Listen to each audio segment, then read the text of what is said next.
দিনাজপুরের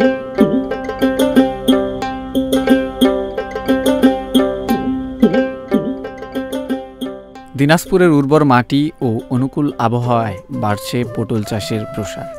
কৃষকদের আন্তরিক পরিশ্রমে ও আধুনিক চাষ পদ্ধতির ব্যবহারে এখন অনেক জমিতেই দেখা মিলছে সবুজে মোড়া পটল ক্ষেত। পটল চাষে কম খরচে লাভ বেশি হওয়ায় কৃষকদের আগ্রহ দিন দিন বেড়েই চলেছে। পটল চাষ করে অনেকেই পরিবার চালাচ্ছেন সাফল্যের সঙ্গে।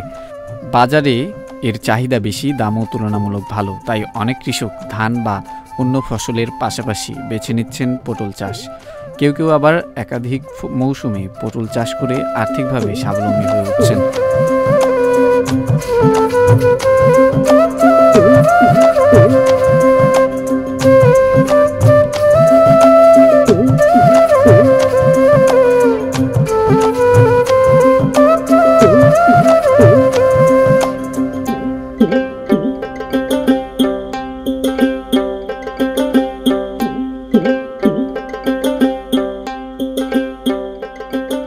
সচেতন চাষিরা জমিতে সঠিকভাবে জৈব ও রাসায়নিক সার প্রয়োগ করছেন, পানি নিষ্কাশনের ব্যবস্থাও রাখছেন উপযুক্তভাবে।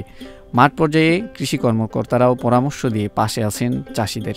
দিনাজপুরের গ্রামীণ অর্থনীতিতে পটল এখন শুধু একটি সবজির নয়, এটি সম্ভাবনার একটি প্রতীক। যথাযথ পরিচর্যা ও সরকারি সহায়তা পেলে এই অঞ্চলে পটল চাষ কৃষকদের জীবনে নিয়ে আসতে পারে আরও আশার আলো।